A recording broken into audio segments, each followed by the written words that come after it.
because once your mindset is right, then the marketing strategy and tactics, that comes with feeling good. Like when you're in a peak state, I know I'm going to start sounding like Tony Robbins and all that, but that's like where I get all my, like listening to people that are up here, like that's where I've gotten all my ideas. So no shame in telling you, like that's what helped me. So yeah. All right, so Mike, dude, thanks for coming on. Really appreciate it. And so the way I met Mike was, well, first off, I don't think you know this, but when I moved to Westchester 4 years ago, I was like kind of looking for an agent, and this is a big testament to you, and I think you should probably lean on this, is I saw one of your videos, because I was like just trying to figure out about Westchester, and I saw one of your videos on YouTube where I think you were just doing a house tour, like standing on the, or no, you back then you were doing like tours of like some of the businesses and stuff like that, and I remember specifically seeing your videos and being like, this is the dude I need to reach out to. But funny enough, we went to an open house and I ended up working with that agent. But I never forgot like you and your face and everything like that. I think that was like just says a lot about you and like your presence in the community. And I mean, that was 4 years ago, dude. Thanks, dude. You didn't tell me that. Yeah. Yeah, that was really cool. It's cool to hear, man. Yeah. And then how we got connected was funny enough. I just DM like I DM Matt. I'm a serial DMer, I guess. DMs are powerful too. But that's kind of how I met a lot of people. So I DM Mike and I was like, dude, I'd love to just like, chat with you. And I had a funny story where he had a listing, and the way we connected was like, dude, I really wanted to make an offer on the house that he had, but it was like a week before a wedding and we had to sell our place and we had money tied up. It was crazy. But wait, did you tell me that?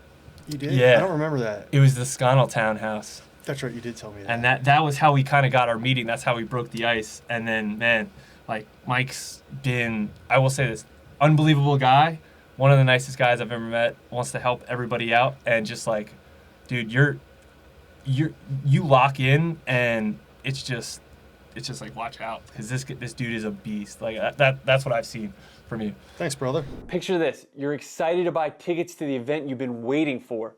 You find great seats, which seems like a reasonable price, but then, bam, fees, taxes, charges appear out of nowhere, and suddenly your budget is blown. Does this sound familiar? Well, Eagle Eye Ticket Management is here to write you a different story. They believe in total price transparency, meaning the price you see first is the price you actually pay. No plot twists, no surprises, and for our Talk of the Town listeners, there's a happy ending to this. Mention our podcast and save 10% off your purchase. That's Eagle Eye Ticket Management, where every ticket has a clear price tag. That's my intro. Can I for fit you. out of here with my head being so big? Yeah. I don't know. This is a small studio. That's a great intro. Yeah. So that's how I met Mike. I gotta have you like follow me around and just whisper like all these like sweet nothings in my ear. Make me I feel try to good all hype day you long. up, man. I try to hype you up. But dude, what we want to get into today is you've been a top producer now for a number of years. You've been scaling up your business every single year, trying to get bigger and bigger and bigger. How does an average agent doing 12 to 20 deals get up to that triple digits, 100 deals in 1 year? Like, how does someone just even begin, like, to even comprehend how to, you're 5-6xing your business? Shoot, man. I mean, I think I can only speak on what I did, because that's what worked for me. And there's a lot of things that people can do. I mean, it wasn't just one thing, but one thing trickled into everything else. And that one thing was just waking up at 4 o'clock in the morning. It's that simple. It's not easy, but it was that simple, because the day I made the decision to wake up that early, everything changed. My whole mindset shifted. Everything about my lifestyle changed, from what time I went to bed to, what happened at 4 o'clock in the morning and everything after that. So the simple answer to that for me was just waking up at 4 a.m. And anyone who's heard my story, like the people in my office, when I talk to agents, it's kind of like I feel like they roll their eyes like, oh gosh, like he always says this, but I'm like, you want me to lie or do you want me to tell you the truth? Because it's not really what people want to hear, because they're like, I'm just not a morning person. That's just a story you're telling yourself. And you don't have to do that, but I don't know anyone that wakes up at 4 a.m. that's not successful. And I know a lot of people that wake up that early. So That's powerful. That's huge. Yeah. That's just the simple answer. And then there was everything that trickled from strategy to, mindset to, taking your life seriously to building relationships. All these things happened because I started waking up early. I mean, Wow. simple. I mean, that's Yeah. that's it in a little capsule of like, hey, what's one thing you can do to get from here to there? And I just say, just wake up at 4. And you're like, what the hell do you do at 4 in the morning? I didn't know what I was going to do at 4 in the morning. I actually went into my home office at 4 in the morning, and it's evolved over the years. But I remember being down there like the first day. I'm like, man, I can't call anyone. Like, what am I going to do? I can answer a couple emails here but then I started figuring it out, and that's when like the floodgates started opening up. There's lots of cool stories from that. That's cool. I mean, Yeah. you got to start with like somewhere, and I feel like that is a life-altering decision to like literally wake up at 4 a.m. Like your life is gonna change where like the whole day changes. So it makes sense that could be a good first step for someone like literally trying to make a big change. Take it that simple. Why 4 a.m.? Just curious, like 5 a.m. What made True. 4 a.m. like don't kind know. of? What was the mindset also? Like, I'm gonna do this like 4 a.m. I'm gonna start getting up at 4 a.m. every day. Yeah. Well, the mindset was, again, a lot of the agents have heard this. Some people have told my story too. I let myself get burned a couple times at the end of 2015 because I wasn't prepared. I wasn't as skilled. I wasn't as good as I should have been, and I lost really good business because of that. And then I just said, hey, I've had enough. I want to change, because I was doing pretty good, but pretty good is an enemy to being excellent. It's like you can just be good your whole life, but like if you want to get to that next level, and it literally, I can tell you guys, like within 30 days I started seeing a difference, and I still remember the feeling of growing. Growing was so cool that first year, January 1st into the rest of the year, like that one decision. But anyhow, back to why I did that. Like I said, I left some really good business on the table. I got beat out, and it's because I didn't show up the right way, and I was like kind of, taking the blame off of myself and placing it on others, and I'm like, damn, I'm the common denominator. What do I need to do? And then I was like, I don't know what I'm going to do, but I'm going to just wake up at 4 a.m. I don't know why I picked 4 a.m. I just did. It's early, dude. Yeah. It is So really early. maybe you have to do something life-altering. Maybe 6 a.m. or 5 a.m. wasn't enough. Maybe that's why. Yeah, man. And the first day was actually exciting, and then it was like a couple weeks it was tough, and then I got rolling, and I was like, damn, I'm on to something. So yeah, that was that. I like that. Yeah, I like that. that's powerful. It's super Yeah. powerful. So moving on, so that was the start. How did you start like planning your days out more? Like, how did it change you in general? If that was the spark that lit you, like what was the next step that you took to get towards that 100? Like what do we have? What does somebody have to kind of? That obviously changes their mindset. It changes your life, like literally. But like, what else can we do to kind of keep it moving? Yeah, so I would say, well, things happen naturally at that point. So some things just evolve naturally, and other things, over the past 11 years, I've gotten more strategic as I've gotten more experience of like what needs to be done. But like, for instance, I've evolved from waking up at 4 a.m., going into my office and like trying to figure stuff out, to slowly evolving into waking up at 4 a.m. to this day now, getting into my office for 15 minutes, 4 to 4:15, doing a couple of strategic things, then getting to the gym. Like that's my routine now. That's been my routine for the past probably like 6 or 7 years.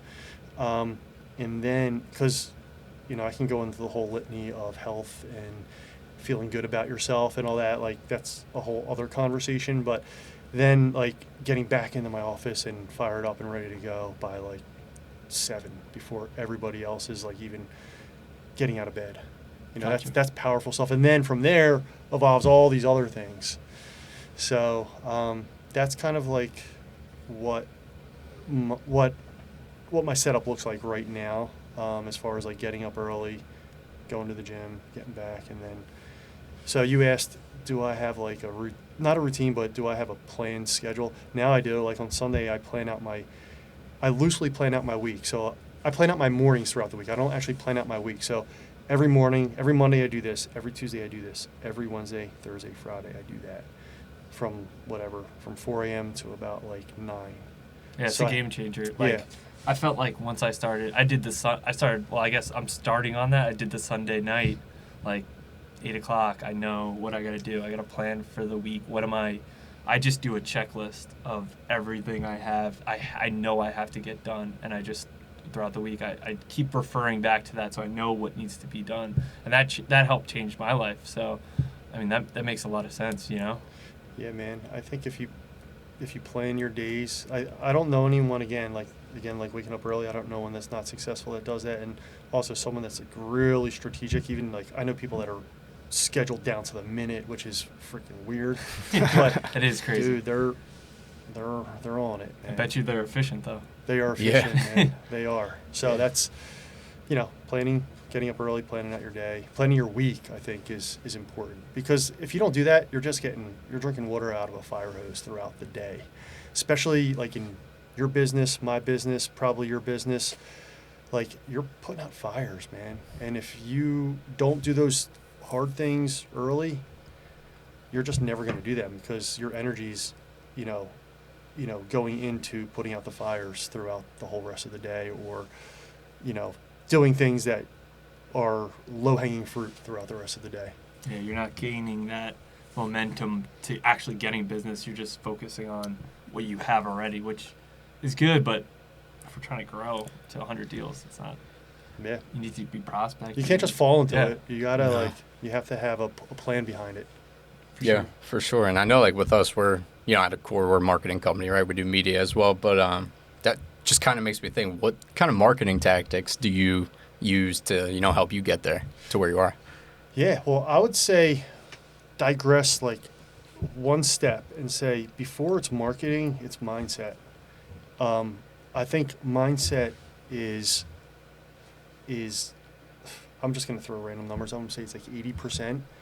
Because once your mindset is right, then the marketing strategy and tactics, that comes with feeling good. Like when you're in a peak state, I know I'm going to start sounding like Tony Robbins and all that, but that's like where I get all my, like listening to people that are up here, like that's where I've gotten all my ideas. So no shame in telling you, like that's what helped me. So yeah, the mindset and feeling good in your body and in your mind, then it opens the door to what are those strategic things you can do now that you're in a peak state, right? So yeah, there's 10 to 20 to 30 things from a marketing perspective that you do.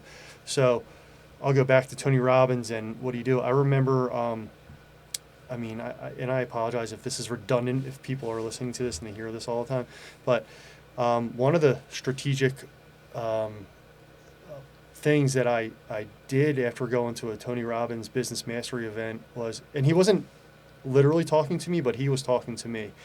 He said, you can't be everything to everybody. Okay, it's as simple as that. Meaning, like, for me, if I try to be everything to everybody, every old person that comes and wants me to sell their house in Delaware County or northern Chester County or all over the place, then I can't provide them value, right? So when I left that event, it made me decide. I was like, I gotta go a mile deep instead of a mile wide, because when you do that, you all of a sudden become. That's the quote right there. Yeah. That's the quote right Yeah, there. and I didn't make that up. Like, No, but that's killer, man. yeah, and it makes but it was a big, on a surface level, that was a risk, because there's, I bet you a lot of agents who hear this, they're gonna laugh, but on their, like, this is an example. On their business card, it says, serving Chester, Montgomery, and Delaware counties. Like, that's cool. Like, I understand the logic of that, because you don't want to leave people, you don't want to alienate yourself from people that are here and there. If they see Delaware County, you know, they attract to you. If they see and you don't want to, like, I'm cool with losing that business. You I don't box really, yourself in, yeah, basically. I don't want that business. I want the business where I know everybody, I know the values, I can bring you all this value, have the relationships, and once you get that niche, man, the return on that investment is 20x.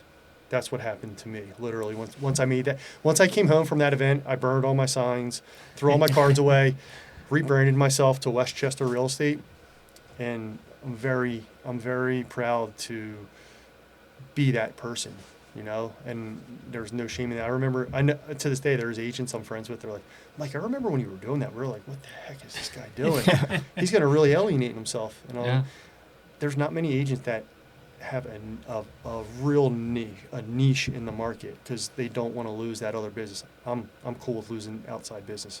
I want the business where I can add value, because my business becomes so much more efficient, and then my clients love working with me because I can provide that value from either a relationship with other agents' perspective, hearing about properties before the market, and probably like 30 other things from having that niche market. I think people really respect that too. Like, that was one thing when talking to you that really, like, kind of stood out to me, was like, I think I had someone referral to you, like a family friend, and you were like, oh, I don't do that market, and you referred it out to somebody else. But that, like, to give up that business, or to even refer it out, whatever, like, it says a lot about you. And, like, this is my mindset. I don't care if it's, you know, if it's the $1 million listing or whatever. This is what I do. This is what I do really well. And to stick to that, I mean, it's powerful stuff, dude. Yeah, it's having values and principles, and it's not that I can't be flexible, because I can be flexible. Like, I'll sell a house outside of Westchester. When I say Westchester, I don't mean the borough. I mean Right. Westchester School District. That's a common misconception of me. Like, oh, I know you do a lot in the borough, which I do. That's a big part of my business. But really, it's the Westchester School District. That's my main focus. Like, that's my baby. That's where I know everybody. That's where I know all the agents. I have really good. Oh yeah, so.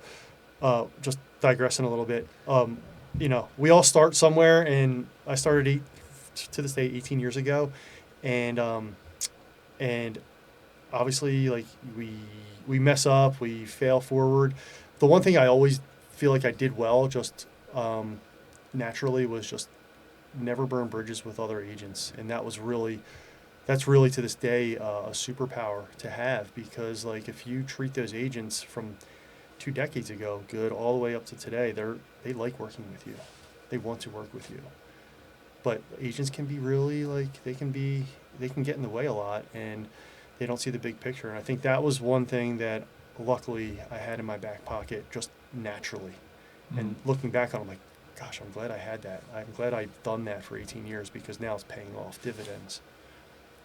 It's like, it's a compounding too. You know, every year, obviously you can't in 1 year get to the 20 deals to 100. Maybe you could. You got really lucky, right, at a good market or something like that. But is it, for you, was it a little bit more every single year, and then we finally hit the peak, or did we skyrocket big time 1 year and it just hit? Or That's a great question. Yeah, so I didn't go from 25 deals to 100 deals in 1 year, but all right, guys, so it's not happening overnight. Sorry. No, it Shut can. off the podcast. don't let. Hey, man, and that's one thing that I'm trying to work on, belief in yourself. Like, you can do whatever the heck you put your mind to. Like, if I had a gun to my head and I needed to sell 20 houses in a month, I'm doing that. Like, sometimes the why isn't just big enough, so, like, you kind of, like, you get relaxed, you get full of yourself, you get tired, you get like, dude, I'm doing good.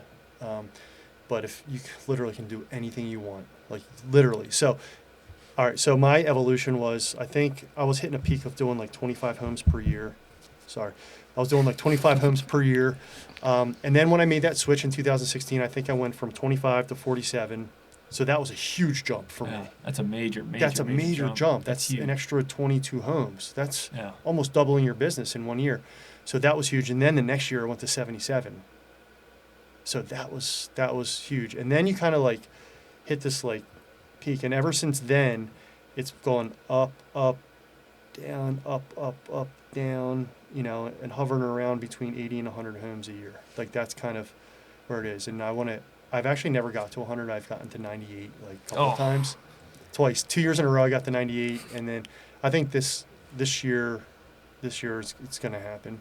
Yeah, I feel that momentum and where my business is now, as opposed to all the other years. So I'm off to a really, really fast start to this year.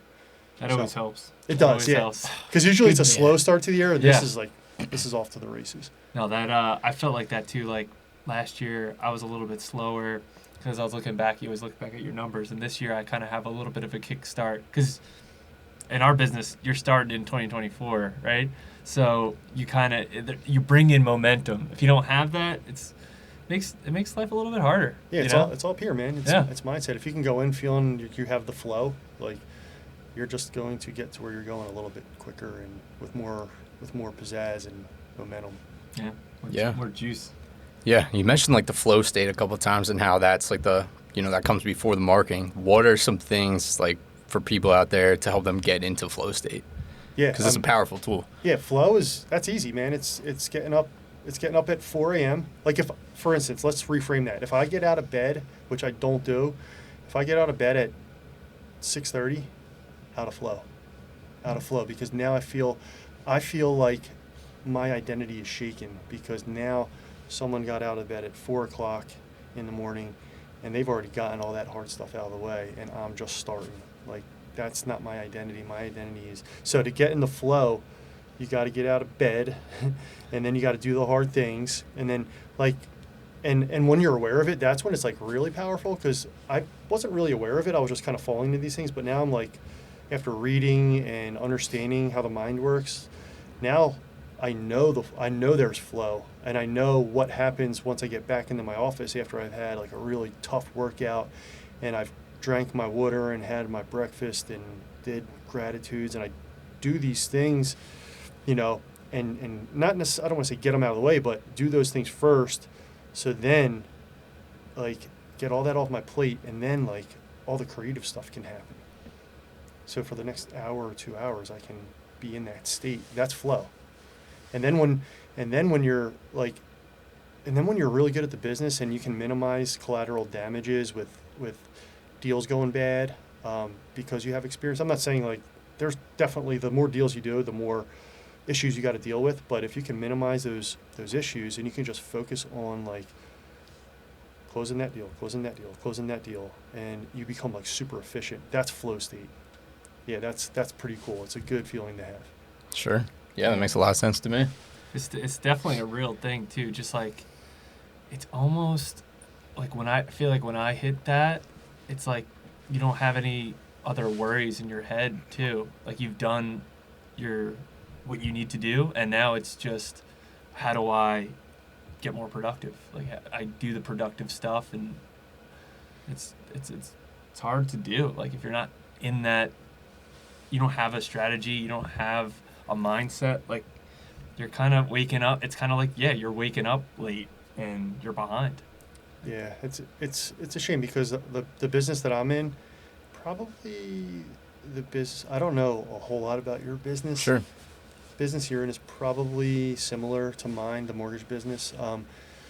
I feel like it's somewhat easy. Well, I know my business is very easy to get into and much more easy to get out of, because like if you go into the business with the mindset of like, oh, I'm going to do all these deals and like that looks cool and easy, and then you don't do the hard stuff, like you're out of that business within a year.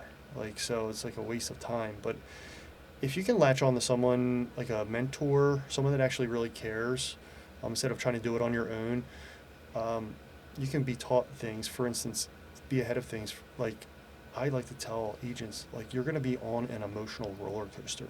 You know, you're going to have, especially in the beginning, you're going to have people that flake out on you like left and right. You're going to have your own family members that don't even think of you. That's super hard. But knowing if your expectations are set going into the business or even going into a deal or whatever through experiences or lack of experiences, but latching onto a mentor, knowing that you're going on an emotional roller coaster, when you're trending towards the bottom, you can think of the conversation you had with your mentor, like, yo, this happens. So get through that, because on the other side of that is the upward swing. If you know that, do you know how powerful that is? I try to sit in front of my sellers and say, look, this is what is going to happen when your home gets listed. You're going to have 5 appointments scheduled in the first couple of days during the coming soon period. Then you're going to have a couple more. You're going to have 10 showings before Friday even begins. Before Friday happens, you're going to have 3 cancellations. You're going to have, during that day, you're going to have people that are late for their appointment. You're going to have people using your bathroom. And you're going to walk in and there's going to be someone changing their baby on your kitchen table, changing their diaper. Just be ready for it, because it happens to everyone. I'm not making an excuse for it, but so when they walk in and there's someone changing their baby's diaper on your kitchen table, it's probably going to upset you, but it's not going to be. It's not going to shock you. Yeah, you're gonna be like, oh shoot, Mike said that. Yeah. Go on your merry way. So anyhow, expectations. This is are the huge. normal of selling a house. Yeah, I'm just trying to illustrate an example of expectations. When expectations are set ahead of time in any walk of life, whether it's business, whether it's a relationship, anything, when you can kind of get ahead of things just become smoother. Yeah. Sure. I feel like everything from an outside's perspective, hearing you say it, like what really changed for you is really just like the mentality and taking care of yourself and really just having a plan in place, and rather than just winging it and getting ahead. Like that's kind of what I've taken in knowing you and talking to you and seeing what you're doing, right? That really is what stands out to me of like really how to get from that 20 to 100. It's not that you're making more calls. It's not that you're reaching out for more people. Maybe you are a little bit too. Of course, some of that stuff you have to do, but like take it back to the first step of just like getting your head right, getting your body right, and then come up with that game plan that fits your personality and how you want to work, and then kind of go and then you can begin the journey of even starting to get up to a next level, Yeah. What was great, like looking back on it, I didn't hit that breakthrough until 8 years into the business. And then I made that decision. It was literally one decision that I made. It was one decision that led to everything else. I had enough of blaming other people, and I've always been an accountable guy. So, yeah, I think once I started to make good habits, I think things happened subconscious. Like things start to evolve subconsciously. For instance, like once I started getting up early and working out, then my health became good, and I wasn't even realizing that, doing that workout in the morning was creating my mind to be in a better state. I didn't even know any of that until I started reading or going to conferences where this was a thing, and I'm like, oh my gosh, that's actually what I'm doing now, right? So yeah, and then like everything started to trickle down from there. There's so many other things, from that niche market to, latching on to mentors, reading books, man. I never read books. I never used to do it. It's addicting, dude. Oh yeah, once you start, dude. once Me you and Matt develop are that habit, big time readers. Mhm. It's Yeah. addicting. It's huge, and I'm not like a very comprehensive guy, so I'll take, if I can just get one idea from a book and store that in my memory, that's super powerful. It's like, and it doesn't take a genius to understand this concept, but it's a book that's 300 pages long that took a guy or a girl 10, 15, 20 years of all their ideas condensed into one. How stupid are we not to read what that wisdom has? It takes me a month probably to read a book. Probably takes normal people like 2 weeks, but like all that information you can condense. It's like learning from other people's mistakes. Once I started understanding that, I'm like, dude, this is genius. I should be reading all the time. I love doing. I take all. Well, you can't. I mean, some of these books are so aggressive. They have so much going on, value going on. You really. I have to take. If you look at my notes app in my phone, you see all the names of the books and then all the notes I took from it. Because, I mean, dude, you get to the next chapter, I forget what I even read the last chapter. Not that I'm not the writer's guy either, but I mean, you're soaking it in, but it's so hard to soak in because there's so much value in some of these books. It's like Yeah. it's overwhelming. I try, like, my strategy now is I try to take, like, I read, I think it's like 10 pages a morning, and I try to take one note each day, because if I try to Mm. take too many, it's like I can't retain all that. But if I can focus on that one, and then, like, at the end of the book, I have probably like 20 notes, and then probably of those 20, I can really remember like the top one or two, and that's a me. Those are like really great concepts. That's so smart. Yeah, I love that. That's a good strategy. Yeah, man. Do you guys know Ryan Holiday? He's an author. No. Do you know? Yeah, he does a lot with like stoicism, right? Yeah, he's this stoic guy. He does this great thing where he reads like every single day. He reads almost like a book a week, if not Damn. more. And well, he's a writer, right? So he has a catalog of all his books, and he puts them in index cards because he's reading so much and he can't retain it all. So if he wants to go back to read a book, he goes into that whole thing, finds the index card, and reads. Basically, you're only getting so much from one book. He basically reads the book again in the index card that he has. I thought that was like really smart idea, because imagine the book you read 10 years ago. You have to read it all again. Yeah, exactly. To a month. If it takes you a month, then you waste a month. But I thought it was a really a great idea. Like, Yo, why don't we?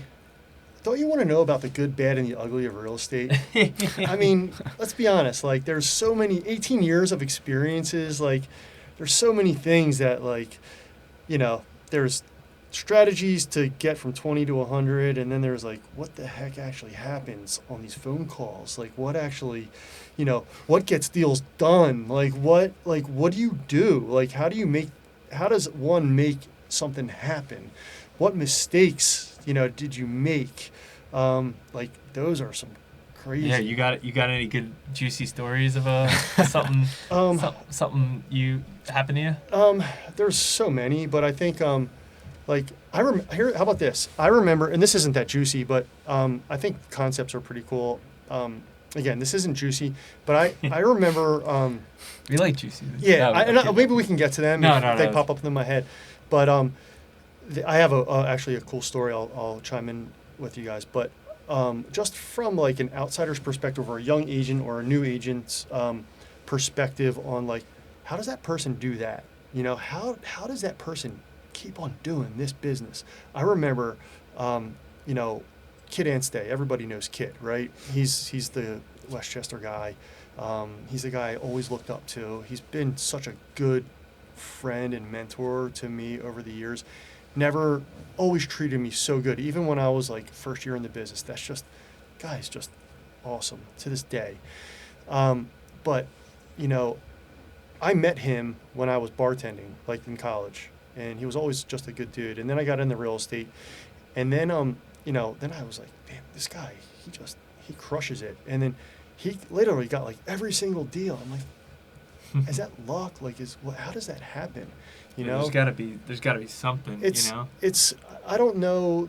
I don't know what the right words are, but like, that was his evolution of like treating people so well, and then other agents loving him, and then I'm like, how can he actually have the best buyer for every deal? Like, that's just not possible. And it's not really that. It's what he did in the past and how he treated people, and people wanting to work with him, and then his clients listening to him because they trust him, because he gives them good advice, enables them or him to leverage getting the deal for his buyer, right?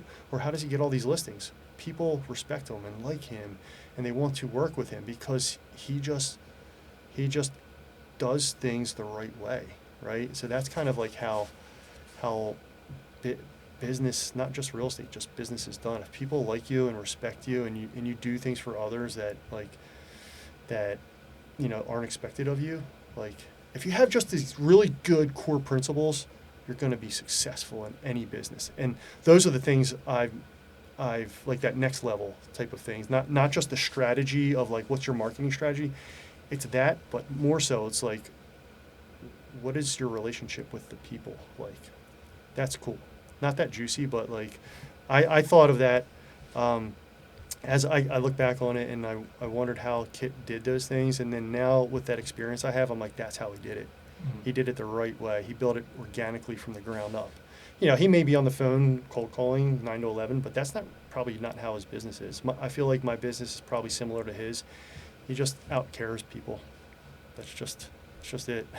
Yeah, that's super powerful stuff though. Not everyone cares. I mean, it's simple, easy stuff. You'd think everyone would, but man, most people are looking at the end goal right off the bat. Like, well, here's the cool thing. Here's a way to think about it. And this is just strictly from a real estate perspective. We're working with other agents all day long. So working with these other agents, like when you put an offer in or when someone puts an offer in, you see what works. So you have like all these at-bats to how people handle their business. For instance, like if I have a property that's a hot property and I'm getting 10 offers on it, what works with me? Like what is one or two or any of these agents doing that resonates with me? Store that, use it on the next one. So for instance, simple analogy, if I have 10 offers on a property, 9 agents are going to email me the offer and say, hey, let me know when you have an answer. There's going to be one agent that's going to be beating my door down, right? And they're going to make it very hard for me to say no to them. And they're going to get a privy opportunity because they're putting in the effort. I feel more comfortable with them. And then they wind up getting the deal. Whether they have the best offer or not, they probably get the opportunity to make the best offer, getting their last look, because my seller and myself feel more comfortable with them because they put in the effort, and then we go back to them and say, you might not be the best offer, but if you do certain things, it's just creating an opportunity so that works when people are doing it to me, so then I do it to the other people. And that's just like one small example. Or here's another example. An agent, I have a property, or here's how to screw it up. And I have a property and I'm getting all this interest, and then an agent calls me 10 times. Mike, what's the monthly bills? Or what's the monthly utilities? Mike, why does the seller's disclosure say this and it, shouldn't it say that? And hey, Mike, why are you not allowing appointments? And they're just proving themselves to be a tough person to work with. Now, I understand you got to do your due diligence. If your buyer wants to know what the monthly bills are, cool. But when you keep on going back, it's getting in the way. You got to have an aura about you that people want to work with you. So like if you're like disorganized right off the bat, I mean that's kind of a red flag. Like disorganized disorganized. Disorganized is one thing, but being or annoying, pain. So and then there's opportunities everywhere. So for instance, I think the best opportunity now is when you have a hot listing, you're going to have agents crawling all over you. Most agents, they disregard you. They'll be like, most listing agents will be like, I'll get back to them when I have the time because I have the power now.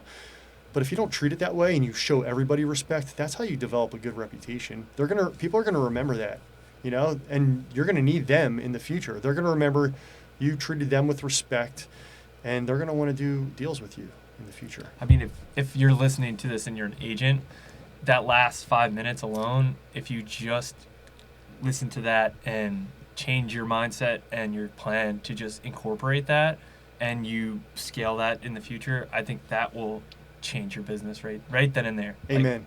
That's Amen. so powerful. So powerful. So I know the marketing from the outside perspective. Yeah, and I know you got to market yourself, and that's a whole other avenue. But just that, like the marketing might take a little bit of money and a little bit of strategy, but just being super self-aware of how you're viewed and you doing the extra things, shoot, man, that's where the juice is. That's where the organic business comes from. When your buyer has an offer in on a property, I don't care who you are, they're super anxious. And if you're just calling them, when they don't get the deal, like they put an offer in on Tuesday and you call them Wednesday night and say you didn't get it and they haven't heard from you, that target's on your back. But if you put the offer in, you follow up with your buyer, you say, this is what's going to happen. I'm going to call you in the morning, whether I have news or I don't. You're going to hear from me. And then you call, you don't have any news, check in 2 hours. Hey, this is what I'm doing. This is what I'm doing. This is what I'm doing. So that if and when you call them on Wednesday night, say, oh, dude, we did everything we could. You didn't, they're going to be like, dude, you tried your ass off. I really appreciate that. This literally happened to me last night. My client was like, Mike, I know you did everything you could. And, they may not have been the best financial buyer, which is probably why they didn't maybe get the deal. And I know that's why, like, that was what was explained to me. But it wasn't from a lack of them putting their best foot forward and us putting the effort in. So when that time came when we didn't get the nod, they're still on board and they want to go for the next one. They're feeling good about their representation. Yeah, especially I'm sure some of the buyers you work with, they're trusting you a lot to do this, and they're kind of just like, hey, Mike, like, let us like if you don't set that expectation for them, they don't even. They're like, this is my first time doing this. It's such a big deal. I don't even know if you should be following up and stuff like that. And then you get the big no, and you're like, I thought we were still in the running. Yep. Why didn't I get a second chance to make another offer? Like, you don't set that expectation. It's just, it could leave a bad taste in their mouth even too. Oh, it's the worst. I mean, here's an example. I have a seller who's a commercial agent, and he's awesome, man. He's tough. But and he knows things, but he doesn't know everything, and he leans on me, which is good. Here was a misrepresentation I did, and I learned from it. And he's a proud guy, right? So, there was an offer on a property. The buyers were getting inspections, and then the inspector knocks on the door. They answer. They come in, start the inspection. Seller's still there. Agent calls me. He's like, Mike, is the seller gonna leave? And I was like, he's still there. I'm like, I thought every seller knew that they should leave. He didn't. And that was my fault for not explaining that to him. Luckily, it evolved. He still stayed. I couldn't actually get a hold of him. And they finished the inspections. Everything was fine, but I'm like, people just don't know until you tell them. So, that could have been a bad situation. Hey, you got to leave your house. Why do I have to leave my own house? Like, that's a weird conversation. Yeah, that is weird. I don't trust these people. And it's last minute too. Strangers are coming in. Exactly. Yeah, if I had that conversation with him up front, clearly I'm not perfect, so I'll forget to say certain things. But if I had told him that the day before or when we went under contract, he would have been gone. Because he was like, oh, I didn't know we were supposed to do that. But hearing it last minute, that's not good. No, anything last minute's almost like Yeah. It could not the best, but man. So I think if we sum this all up into like one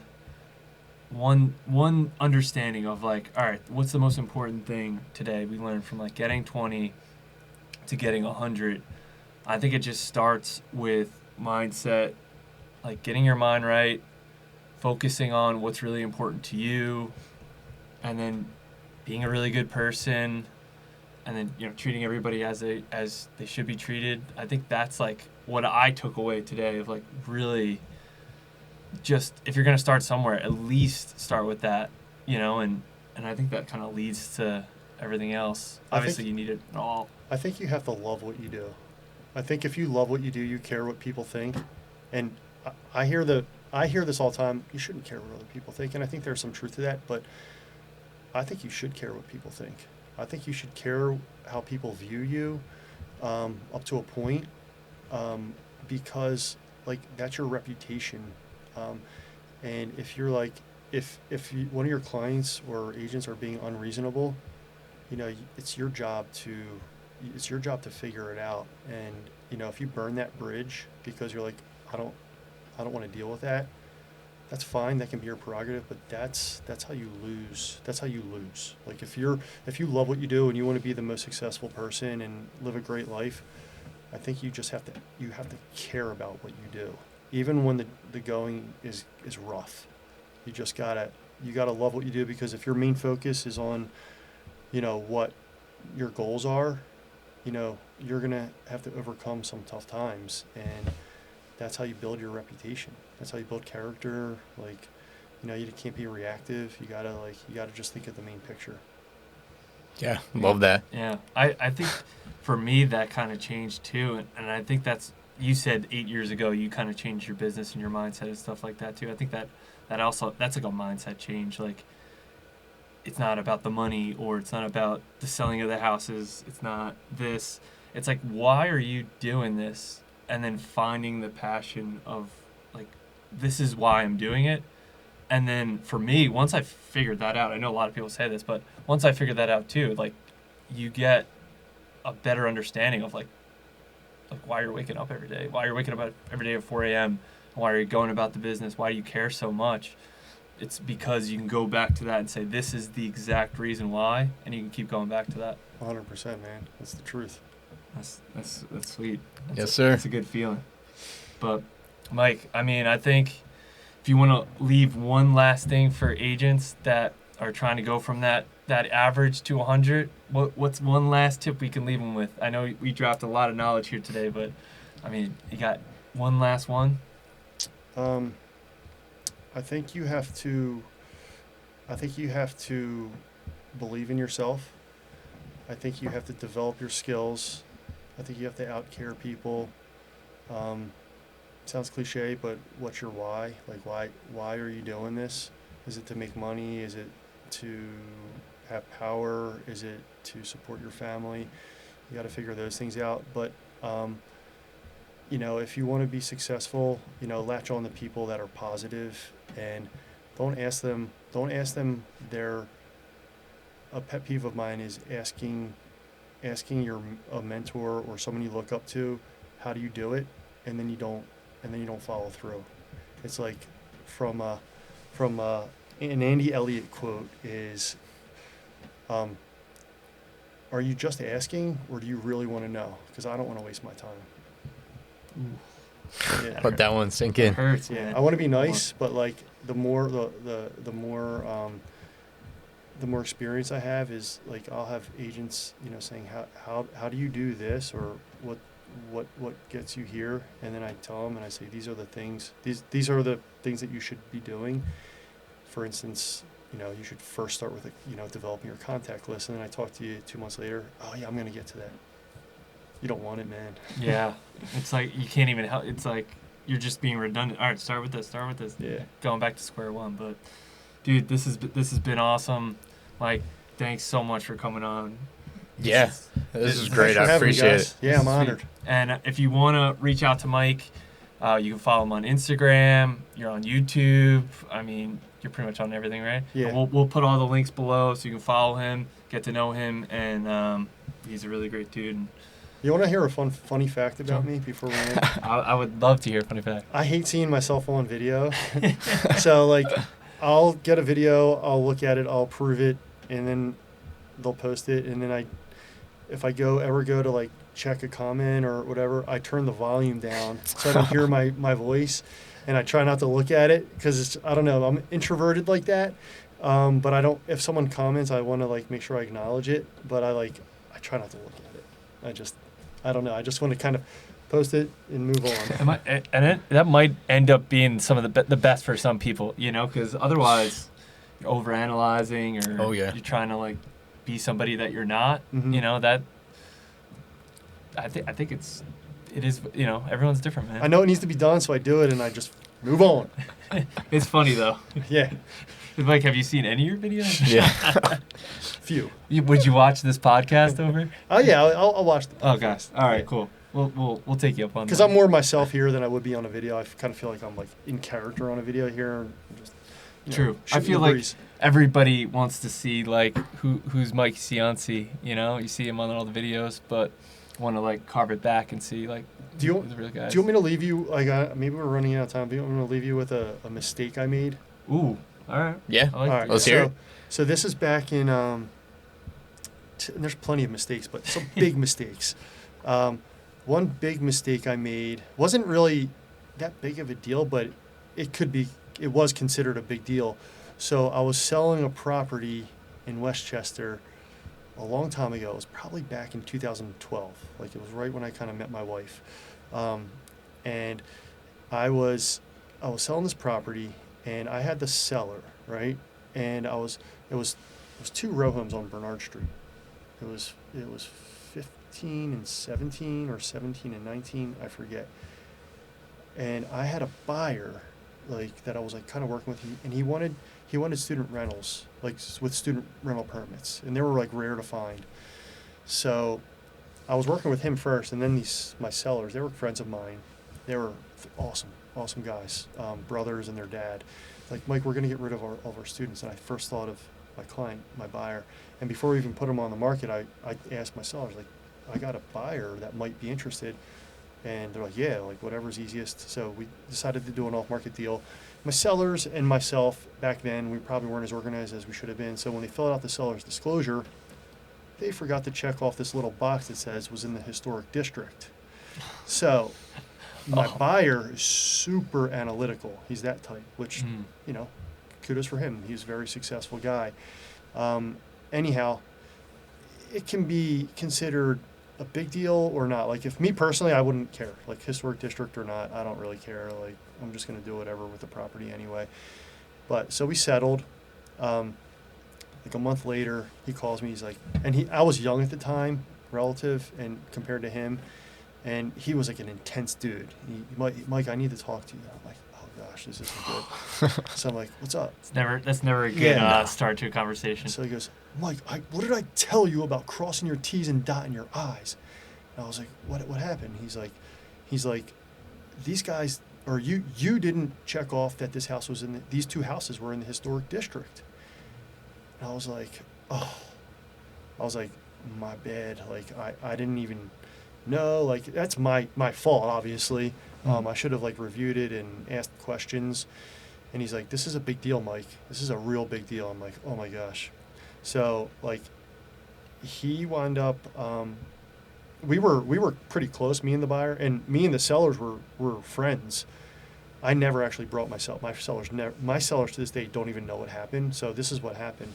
He's like, Mike, because I feel like it wasn't my seller's fault. Like, it was my fault because I should have went through the disclosure with them and asked them. So they don't know. They Sure. don't do this every day. So then, so it evolved into my buyer being like, this is a big deal. He's very analytical, like I said, and he said, we need to look into this more. And he said, Mike, I've done the research. I can't, if I have to change the windows, it has to be this. If I have to do the roof, it has to be this.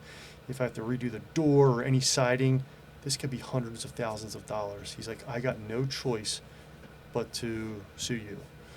And I was like, oh my God, I didn't even know what that meant. I was like, oh, this has never happened to me before. So I respected it. Like, that's why we carry E&O insurance. So I went to my broker, you know, we talked, and like, it was a year full of like anxiousness because it took a year of him and I going back and forth. Like, so I came up with a couple solutions. I said to him, Kev, probably shouldn't have said his name, but I was like, I'll buy these properties back from you at an inflated price. That was my first step. I said, I'll buy it, I'll recover your money, I'll hold on to these properties, they're super valuable, you got a deal on them, and I'll inflate the price. But he was very analytical, so he's like, I can't do the numbers enough to know that this is so he's like, that's off the table. I'm like, oh my gosh. So then I'm like, I'm scared because I'm like, I'm gonna get sued and all this was my mistake. And then he did his research, I actually did my research, and I said, hey, the windows, if you do it this way, is only gonna cost you this. And so I came up with a plan. All throughout this process, right, I narrowed it down from him asking for like $200,000 roughly. I minimized it all the way, and this went on for like a year. So he's like, I don't want to really get my lawyers involved. You know, it's going to cost me money. So I made an offer to him. I was like, and we were getting closer and closer, and I think he respected me throughout the process, that I wasn't like jumping ship. So it got to this, and there's a really cool ending to this story. So it got to this, and this isn't the end. We got to a point where I said, we agreed at $10,000. I was like, Kev, I'll write you a check for $10K. He's like, deal. Like, if you send me a check for $10K, we got a deal. Wrote him a check, and that was the best $10,000 ever because I just felt like, That's a weight off your huge shoulder, weight off man. my Oh shoulders. I had no problem doing it, and I think he respected it. And we kind of stayed in touch, and we were cool. He owned these two properties still. Here's the kicker. All right, so this is the best part of the story. All right, so the borough passed a law probably a couple months later stating where before, if you were in the town center, zone town center, you can rent to students. So student permits were not as valuable then. After they changed that rule, just because you're town center doesn't mean you can rent to students. You actually have to have a student rental permit. And both these properties had student rental permits. In turn, the next door neighbor's house with a student rental permit just listed and sold for $100,000 more than what he bought the property for. So because we were on good terms, I called him and I was like, "Yo, you're not going to believe this, but your next door neighbor's house just sold for $100,000." And he goes, "Mike, throw them bad boys on the market." I wound up reselling both of those properties within a day. I like doubled my money back. Oh, man. Isn't that cool? That is full circle. Sometimes it just works out. And, dude, you did the right thing. Like, you kept in touch with him. You didn't panic. You didn't jump ship. Like, No, I panicked. Well, I was scared. but But- no, you're right. I stayed in touch because like it was my mistake. It wasn't like he was being unreasonable. It was a mistake I made. I definitely learned from it. But that was a bit like I haven't made tons of big. There's like a couple big mistakes, but like when you're doing that many transactions, there's bound to be a slip up here and there. But if I like, there's a couple of stories like that, and I think if you just stick to doing the right thing, like it does come back to you, and it came back quicker than I expected it to. yeah, that's pretty quick. Yeah. Oh man, dude, that's a great one. I love that. I love happy endings when everybody walks away happy and we call it quits and It was fun, man. but I'm sure the stressful nights Oh, man. probably weren't even worth it at the end of the day. My but- wife was awesome throughout the process. We weren't married at the time, but we were like probably on our way to getting married, and she stuck by me. Like she gave me like, because I was anxious that whole year, like here and there, and she's like, whatever we need to do. She's like, I got your back. I got your back. Like, even if I have to like jump on it with you, and she was just like, she was cool. I always remember that when she That's did that huge. for me. Yeah. And yeah, I feel like when you hear the words, someone's like, "I'm going to sue you," and they're like serious. Yeah, because I You're felt like I was "Oh on my my gosh." own. I was on an island by myself, like, and I felt like a horrible person. And the fact that my wife was there, like, we're gonna get through this, like, no big deal. That was awesome. That is sweet. Yeah. You Yeah. Gotta have people that got your back. Yeah. For sure. But, dude, Mike, Awesome. thanks, brother. Thanks, guys. Coming on. Thank you. Thank you, That was brother. great. Yeah.